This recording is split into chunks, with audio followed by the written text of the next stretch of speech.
الحمدللہ الذی خلق السماوات والارض۔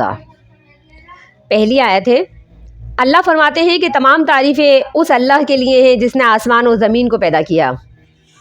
وجعل الظلمات، اور وہ اللہ کہ جس نے اندھیرے بھی بنائے اور روشنی بھی بنائی۔ پھر جو کافر ہیں وہ اپنے رب کے ساتھ دوسرے لوگوں کو برابر کا شریک کرتے ہیں۔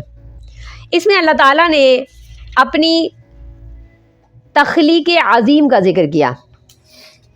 اللہ فرماتے ہیں کہ تمام تعریفیں اس اللہ بابرکت کے لیے ہیں جو ایسا خالق ہے کہ خلق السماوات والارض، کہ جس نے زمین اور آسمانوں کو پیدا کیا۔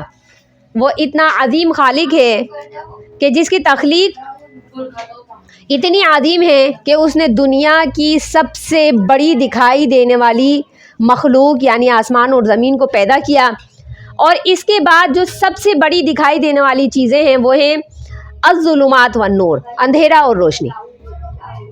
اب اندھیرا اور روشنی، اندھیرے سے مراد ہے جہالت، کفر، شرک، اور نور سے مراد ہے علم، وحدانیت، روشنی۔ اب اللہ یہ فرماتے ہیں، اور ظلمات سے ایک مطلب یہ بھی ہے کہ اس سے مراد ہے تمام وہ راہیں جو شرکیہ راہیں ہیں، تمام وہ عقیدے جو غلط عقیدے ہیں۔ تو شرک اور شرک کے تمام راستے اللہ نے اس کو ظلمات سے تعبیر کیا، اور نور اس کا مطلب ہے تمام راہیں صحیحہ، جتنی بھی صحیح راہیں ہیں، کہ اللہ نے ظلمات کے لیے جمع کا صیغہ استعمال کیا اور نور کے لیے اللہ نے مفرد کا صیغہ استعمال کیا۔ تو اس کی کیا وجہ ہے؟ بات یہ ہے کہ جتنی بھی راہیں یعنی کہ غلط راہیں جو ہوتی ہیں وہ کثیر ہوتی ہیں۔ کافروں کے جو بت تھے وہ ہزاروں کی تعداد میں تھے، کبھی لاکھوں کی تعداد میں تھے۔ تو یہ جتنے بھی برائی کے راستے ہوتے ہیں وہ کثیر ہوتے ہیں۔ کافروں کے جو معبود تھے اور آج تلک ہیں جو بت پرست ہیں، جو اللہ کے علاوہ اور لوگوں کی پرستش کرتے ہیں، ان کے معبود کثیر ہیں۔ تو جتنی بھی برائی کی راہیں ہیں، جتنے بھی شرک کے راستے ہیں، جتنے بھی شیطانی ہتھ کنڈے ہیں، یہ زیادہ ہوتے ہیں۔ اور توحید ایک ہے، اللہ ایک وحدہ لا شریک لہ ہے۔ جب اللہ ایک ہے تو اللہ تک پہنچنے کا راستہ بھی ایک ہے۔ اسی لیے اللہ نے توحید کے راستے کو، صراط مستقیم کو ایک سے تعبیر کیا۔ اللہ فرماتے ہیں وجعل الظلمات، اللہ نے ظلمات پیدا کیے۔ اب سوال یہ پیدا ہوتا ہے کہ کیا شیطانی تمام راہیں یہ اللہ کی بنائی ہوئی ہیں؟ کیا شیطانی جتنے بھی ہتھ کنڈے ہیں، شیطانی جتنے بھی پروپیگنڈے ہیں، کیا یہ نعوذ باللہ اللہ کی طرف سے ہیں؟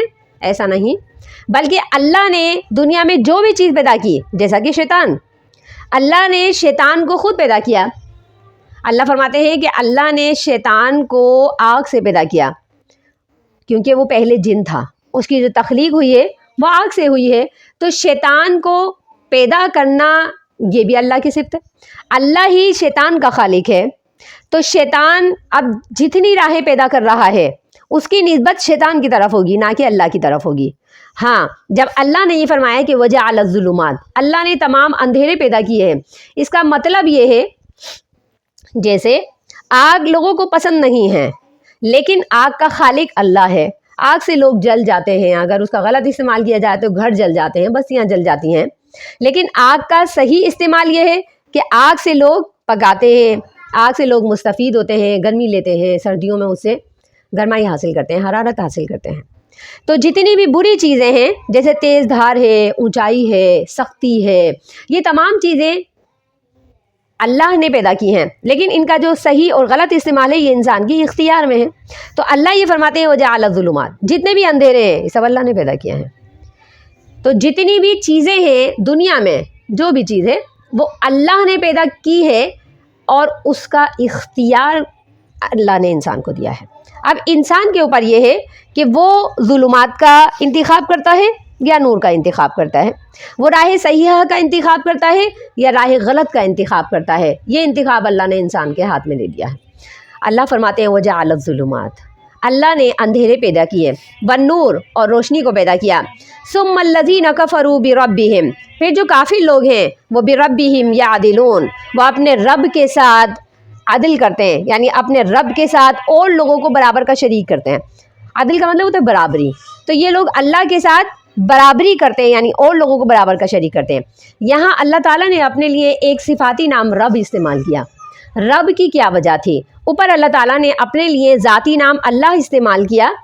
اللہ فرماتے ہیں الحمدللہ، تمام تعریف اللہ کے لیے۔ نیچے اللہ فرماتے ہیں ثم الذین کفروا بربہم یعدلون، پھر جن لوگوں نے کفر کیا ہے وہ اپنے رب کے ساتھ دوسرے لوگوں کو شریک کرتے ہیں۔ یہاں لفظ اللہ کیوں استعمال نہیں کیا؟ اللہ نے اسم اللہ کیوں استعمال نہیں کیا؟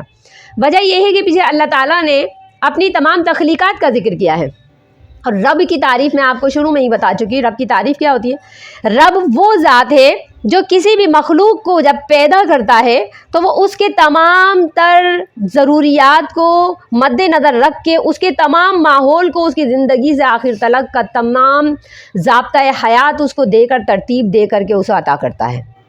تو یہ رب کی صفت ہے۔